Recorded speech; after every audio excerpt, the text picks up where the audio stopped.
You will not find this version of Destro anywhere in the G.I. Joe canon, but we will go into the origins and do a review of the most off-the-wall paint app for any character in the line, the Prophet Director Destro.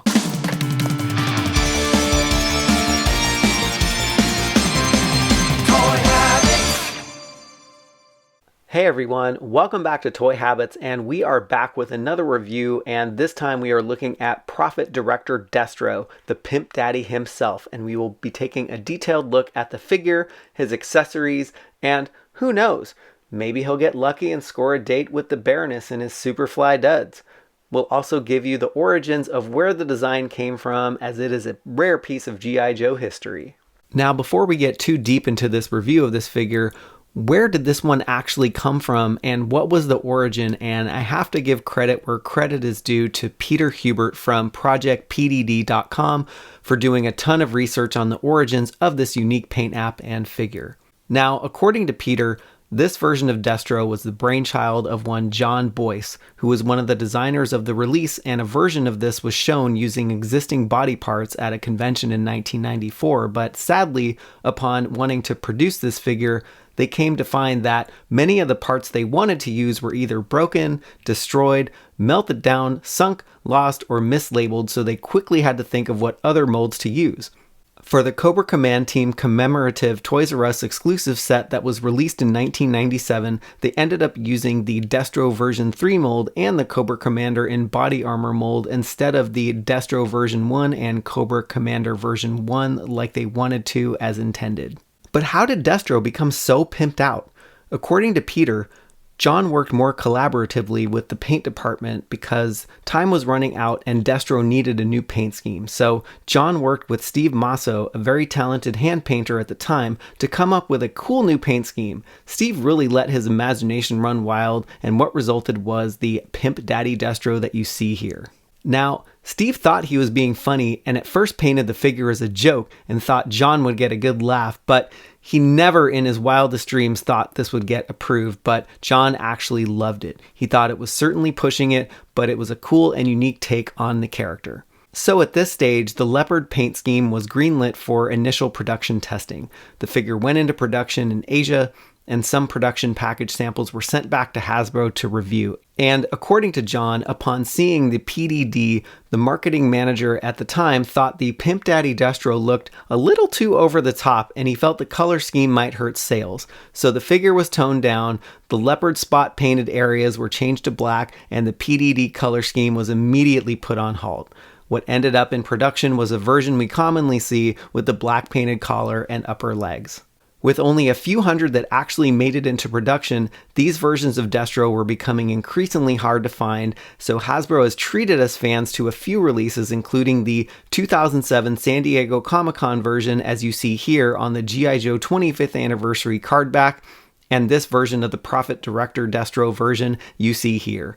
Prophet Director Destro is a play on the acronym PDD and the Pimp Daddy Destro name, and now you know, and knowing is half the battle. Alright, let's get down to business by looking at the front of the box, and this is one of the most unique boxes I've seen in the G.I. Joe Classified series, as it has gold foiling for the lettering and for the Cobra symbol up here. If you can catch the light, you can see, and also the number 15 is also in gold foil on the front and on the back here. So it's a very unique box and very fitting for this particular version of Destro.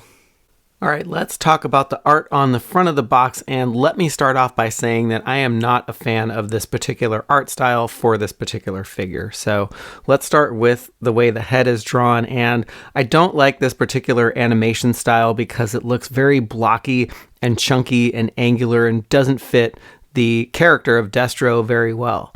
It kind of reminds me of the Transformers animated series that came out, maybe in 2006. And there are other things that kind of bug me about this particular art style. I don't like the dog collar that they've given Destro, and I actually don't like that his rockets are colored black when they should be colored gold. I really wish that they would take the rendering and just kind of make it look a little bit like the figure here, but they didn't in this case. The only thing that they did was they've included some leopard print on the collar on the front. And on the side, we have a similar version of Destro, so I'm going to save my comments because they're going to be pretty repetitive. But what I do like is how the gun bleeds into the front here. So I do like that because it just looks like a different art style if you just look at the front of the box. So I love that element of this box, and that's pretty much it.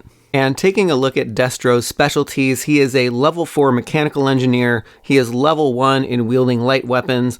He is a level 3 in black market deals, and he is a level 4 at weapons development. And on the back of the box, they have the standard Destro and his pose, but I wish they actually did put the Prophet Director Destro styling in here because I think it just goes along with the style of the box and all of the additions that they made to make this special that could have been a little bit more unique on the back of the box, but they didn't choose to do that. And I do have both versions of Destros here, so I just wanted to show you the differences in the boxes real quick. And I actually really don't like either of the art styles that they have here. The only thing that I like in this entire presentation of this box are the Cobra symbols in the back, and I think the gold Cobra symbol on Destro's Prophet Director version is pretty cool. I do also like the gold finish that they put on the Cobra symbol up here. It kind of reminds me of the 25th anniversary card backs that they had back in the day. So I really like that. And if you look on the sides, again, not a huge fan of the art styles here on either boxes. And I think they're the same on this side with respect to his specialties, but where they differ is the Prophet Director Destro has the gold foiling on the number and the original version does not. Before we get into the details of the Prophet Director Destro, I just wanted to show you the similarities between the two different versions of Destro here, and they are made with the exact same parts, and they only really differ in the paint application right down to the boots. So you can definitely see that they wanted to really play up the Pimp Daddy version of Prophet Director Destro for the fans out there. All right, let's first look at the head sculpt, and I really love the color of gold that they use for this figure as it really shows off a lot of the features on the head sculpt. For example, I think you can see the lines that are running down his head a lot clearer, and I think you can actually see his facial features a lot clearer too. So he's got some cheekbone structure here, and they even gave him some human-like ears, even though he's wearing a metal mask. I really love that they've given him a more human look. And moving down to the gold chain around his neck, it's the same gold chain that is found on the original Destro, and it is removable. You can just pop his head off and that comes right off if you choose to remove that. And I love the leopard print that they've added on the inside of the collar. I think it's a great shade, and it actually looks like you would find that on an animal. And zeroing in on his torso here, you can really see that the use of the dark maroon and dark gray paint apps, you can really differentiate the parts of the clothing a lot better than the original, because the original was just black here, but I love the way that this gray bleeds all the way up into the collar as it just frames that really well.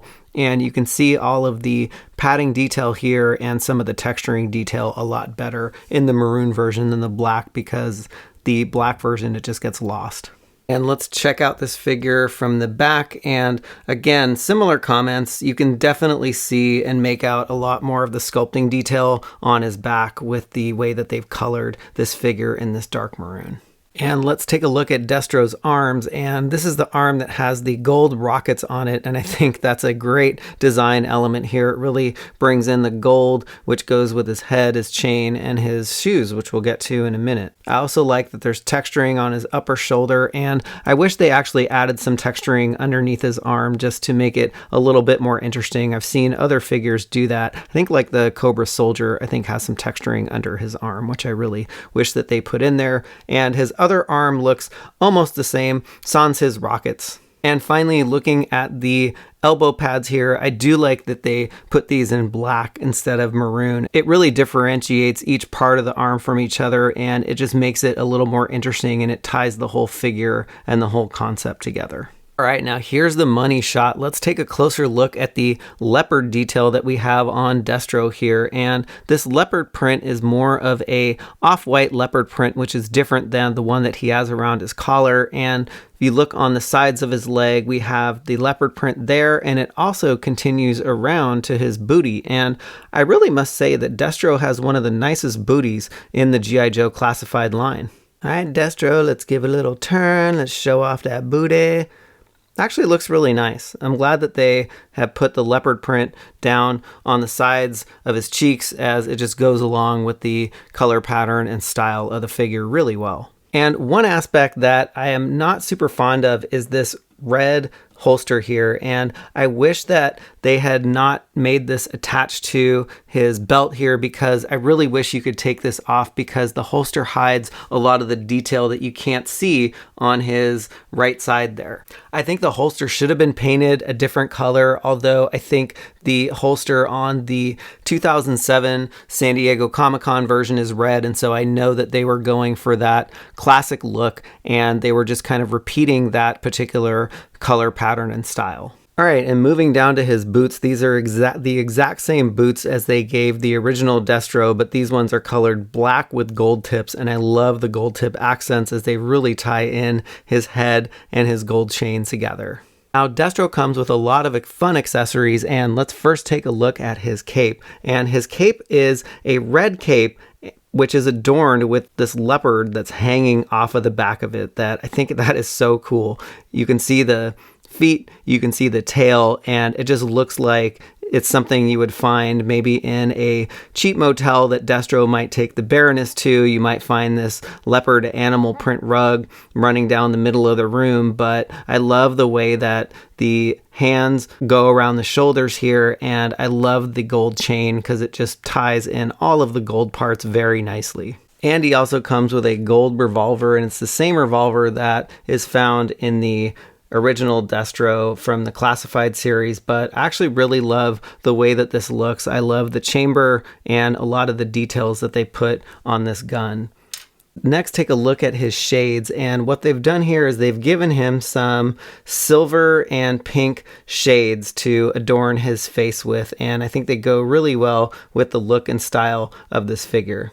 And one of the coolest accessories in this set is this money that is just on fire. He obviously is the honey badger of Cobra, and he really doesn't care if he is setting his money ablaze, because obviously he has a ton of it in his briefcase, but I think this is a perfect accessory for Prophet Director Destro. And finally, let's take a look at his gold briefcase, and you can see that the Cobra symbol is muted and it's colored gold, so it really blends in really well into this briefcase. And if you open it up, and if I can actually get this open, you can see that there is money and a computer in here, as well as a Cobra symbol, and it's pretty much exactly the same as the original version of Destro. And I actually wish that they would color the money a little bit greener so it pops more, kind of like this shade of green that they use for the money that's set on fire. But all in all, I think it's a great piece, and I think it adds a lot of cachet to Destro's look. And here is Destro, and do I dare say it, all pimped out with all of his gear, and he really looks spectacular. I love the way that the leopard print falls on his shoulders, and it really ties into the leopard print that he has on his collar. And the money that's burning his hand is such a great addition to this figure. I just think it looks amazing. And the gold briefcase ties into his shoes as well as his cape and his gold chain. And I love that they gave him pink sunglasses. So all in all, this figure looks amazing from his head all the way down to his gold tip shoes. Okay, I admit my little show and tell was lame, so I think Destro deserves a little spinneroonie on the Lazy Susan just for how cool he looks, and you can get to see all of the parts and pieces together, like his leopard print cape going along with his leopard print collar and his leopard print pants, and also all the gold accents that adorn all the accessories and this figure. We hope you enjoyed the backstory and review of Pimp Daddy Destro. Ooh, scratch that. Profit Director Destro. And if you did, hit that thumbs up. And if you are digging the channel, please hit that subscribe button on your way out. And thanks for tuning in to Toy Habits.